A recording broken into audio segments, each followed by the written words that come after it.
Yung pag-ikot nyo, yung mapa ng SB19, was it your personal choice to have that soundtrack in the movie? Ang talagang unang-unang nakapagsabi niyan, si Chris Gasman. Alam ko yung mapa kasi paborito ko yung mapa. Bago pa siya ginamit dito, paborito ko na siya. Napag-usapan na namin yung mapa sa showtime, na-discuss na nga namin. Yung una kong narinig yung mapa, nakakaiyak talaga siya.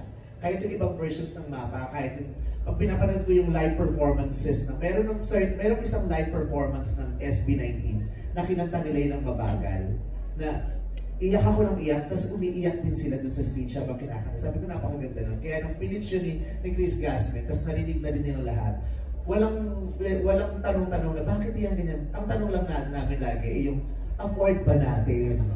Yung gano'n. Kasi syempre, tipid-tips din kami sa mga panahon ito, di ba? Hanggat maaari, di ba? Pero mabait yung SB19. Madali silang kausap. They are very generous. At happy sila, lalong-lalo na si Pablo, na nagamit yung kanta na ginawa niya, yung mapa dito sa pelikula namin. Kasi trip niya pala yun, na maging soundtrack ng isang kantang ginawa niya. At ang laki lalo nung iginanda ng pelikula natin dahil sa soundtrack, no? Direct June. Yes. Kasi na-encapsulate niya kung ano yung message ng film. Na-encapsulate niya what it is that we're trying to tell, the story that we're trying to impart to the audiences, especially the message. Na-encapsulate ng song niya. It's both bittersweet. It's parang binibigyan natin ng tribute, diba? Yung mapa. Pero yung mapa na yan, maiintindihan nila din kung bakit siya mapa din para sa pelikula namin and how we were able to personalize it and make it really an important part of the story. Alright. Okay. Ito, interesting tong question na to. Kasi, I feel marami makaka-relate dito. It's for, siguro kung sino gusto sumagot. Hanggang kailan ka pwede... Ayaw sagutin ni Argus yan. Ay, ako sa inyong anak na yan. Hanggang kailan ka pwedeng tumanaw ng utang na loob sa pamilya mo? Applicable pa rin ba ang mga katagang nanay, tatay mo pa rin yan kahit toxic na sila sa buhay mo? So I think, isa to sa mga naging debate online, yung until when ka magkakaroon ng utang na loob sa pamilya, yung maging tutulong sa pamilya. So, hanggang kailan? Siguro, who wants to answer? Miss Gladys Reyes. Ay, off shoulder mo, no? Kung mo sasagutin. Ako ba? The question pala is from Ken Quinto of Kapamilya Kingdom. Hello. Oh. Sasagutin Gladys yan. Pinagkanta niya ito. Nagpa-cellophane nga ng Burgundy ngayon. Alam mo yan. Talagang makita ko sa'yo. Makita ko sa'yo. Burgundy luma naman. Pa-cellophane ng Burgundy. Hindi Burgundy tawag dyan. Ako ganun tawag dyan. Ako Burgundy. Pero anyway, ako kasi personally, yung pagtanaw ng utang na loob, hindi kasi parang utang na loob ang tawag ko dun di ba? Kasi kung ang pagtanong ng utang na loob, yung dapat ba kailangan habang buhay mong tinutulungan yung pamilya mo dahil pagtanaw mo yun ang utang na loob sa kanila. Pero kasi hindi utang yun dahil syempre magkakapamilya kayo, di ba? Talaga namang normal dapat na nagtutulungan. Kung sino yung wala, yun ang tutulungan. Kung sino yung meron, yun ang tutulong. So para sa akin, more of ayokong tawagin na utang na loob, kundi kung masaya ka, kusang loob. Yes, kusang loob. Kung para sa akin, hindi utang na loob, kusang loob. Lalo na kung kusang loob talaga o kusa ka na gusto mong magbigay, masaya ka, nakita mo, marami kang napapasaya hindi naman sa pamilya mo, minsan pati ka mag-anak mo, di ba? Na hindi ka napipilitan, yun kusang loob, masaya ka doon, okay yun. Basta as long as walang namumuwersa sa'yo, di ba? Walang nag-oobliga sa'yo. Para sa akin, kahit habang buhay kong gawin yun, kasi kusang loob ko yun. Oh, wow! Grabe! Lalo na yung off-shoulder ko. Lalo na bang naiilawan yung Burgundy, no? Luma. Hindi, Burgundy yan. Nakalimutan ko yung tawag. Chestnut Maroon! Something. Chestnut brown. Ano ka ba? Huwag mong ganyan color my hair yan.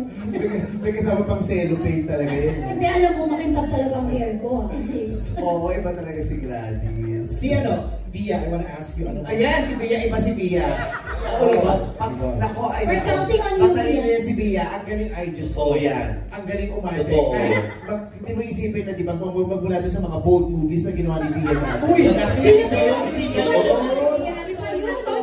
Oo, iba siya. My God, natapos yung pelikula, akala ko si Bia Piloso to. Sis, kaya pala nung kinakausap mo siya, parang walang relate sa kanya yung mga tanong mo, no? Kaya pala, oo. Pero sabi ko, nagpapasalamat nga ako sa GMA dahil ang dami niyang projects na ginagawa, tapos ginawa niya ito. Diba? Thank you so much. Alonso, Bia Alonso. Bea yun, Bea Alonso. Ano ba? International yan? Broadway na perform. Broadway? Sino yan?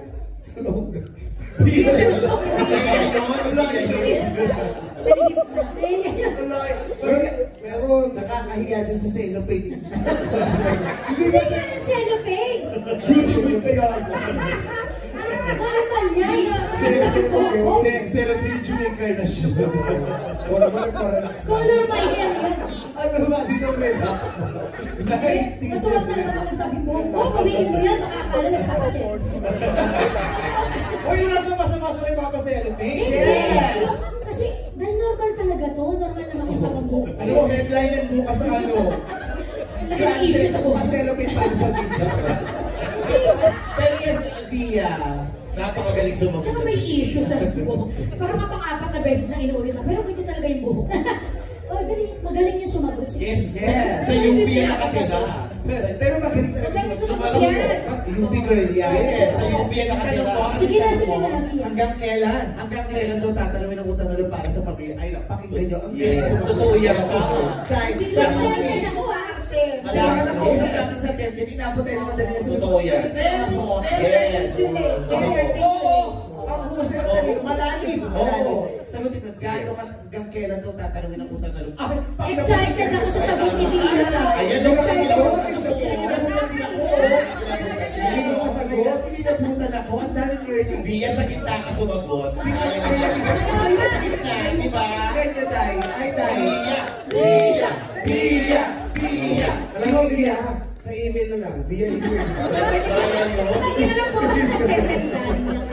Sa comment na lang. Baka po siguro ba nakapag-ano.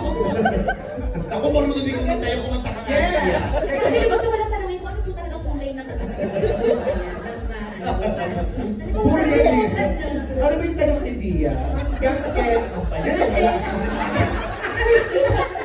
Any change question? Anything. Weird question daw, magkano rin binibenta mo dati sa set? Ano naman pinalok-alok sa amin, di ba? Sa yung freelance. Ano yung tanong ulit kay Bia? Yung katanong sa'yo. Ayun, Hanggang kailan? Hanggang kailan ang kinang ng selo? Hindi nga sa cellophane. Ano ka ba? Normal ano yan? Natural yung yan. Pero po, nagpapaliwanag. Sa video, ang kinang talaga. Ay, oo. Grabe yung burgundy. Ganyan ka-healthy ang hair ko talaga. Alam mo, Gladys, pa nag-trending ang cellophane. Alam mo Hindi na. nga cellophane. Kasi pinatsuwete ng nanay. Pasalamatan mo yung beauty salon, yung perfect beauty salon. Color my hair to. Ano Sa ba? buhok. Pati may kuto dati yan si Hoy, Gladys. yes. Ano sabihin? Hindi ko lang kayo nanay. Kasi yung kuto, natulas sa tulas na kami namatay yung kuto. Bia, sumagot ka na! Sumagot sa puto. Ako yung nakikinig ka. Yun talagang Via ka tao mo, Via. Oh my God, Gladys, may kumakalaban sa'yo. Pino, pumasok ang Pino. Pino, pumasok ka.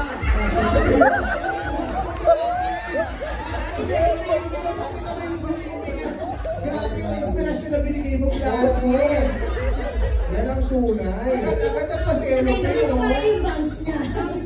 Sige na, sagutin mo na yung tanong, Bia, sagutin mo, Bia. Si Via yan. Bia si Bia. Sino ba to? Ano ba kasi pumasok dito? Bia, ano sumagot? Next question nga. Kaya, yung media mo naging sitcom na bigla eh. Ganyan po sa set. Ganyan na ganyan po. O ano, sagot ka ba, Mia, o hindi?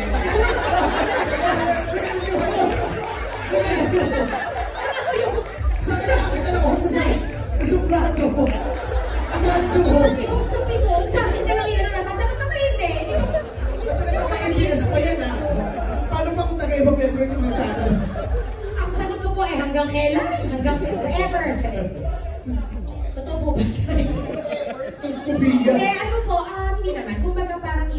utang na loob. It's a cultural thing. Diba? Okay, Teko. First, it's a cultural thing, and then... And I think it's about, talaga, establishing boundaries. Establishing boundaries! Nakita niyo yung hati ng buhok ni Gladys, yung may boundaries.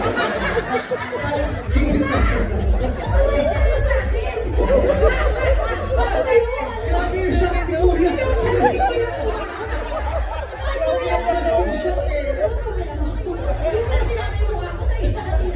Grabe si Kuya, ito just yung shot. Yes, establishing boundaries. And lagi nating na siya sa sacrificial love. Yes. Sacrificial love. love. The more that we sacrifice, that's how we parang rewarded lagi pag may sakripisyo. But when earlier on, pag in-establish mo na yung boundaries mo, that this day will be all about me, kahit na hanggang saan tumagal yan, kasi meron kang araw para sa'yo. Yes. Yes. Very well said. Very well said. Lagi dyan. Ay nako. Bibigyan ka ng voucher ni Gladys. Bibigyan ka ng voucher sa Color My Hair. Kaya PH. Oh, grabe. Tayo nung grabe yung blouse. Pang-catering. Pang-catering. Grabe nila. Ay, magkakasin si Regine Tolentino. Yari, abi ko ha. Ay, abi ko, sorry, asawa. Yung asawa mo kasi. Sabi, ano lang, may sasabihin. Hindi, pasalamatan ni Hortales.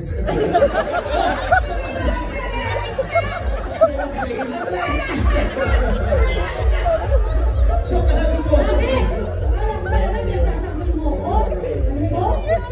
Sa ganito kayo? Oo. Kaya... Kaya isa, umiiyak yung director, hindi dahil sa husay namin, sa ulo. Yung sinasabi yan wala natatapos. Ito yun, wala to. Pero may isang time na parang lagi may kumakanta sa bawat scene. Sabi ko, gano'n lang, nasa tayo may kumakanta. Yung pala kay Bebe pala, nagdala siya ng sarili ng May video kayo sa loob ng tent ko. Totoo. Sa totoo po, ngayon parang hingi na kami ng direct sorry, naabuso namin ng kabutihan at kabaitan niya sa set. Naabuso po talaga namin. Seryoso talaga. Diba? Ikaw nga, first time nagalit ka, diba? Kaya nga. Diba? Diba? Abuso kasi. Inuuda niya yan. Ang tagal ng commercial break, yun lang pala yung sagot. Diba? Sa 30 days niyang ininda yun. Pero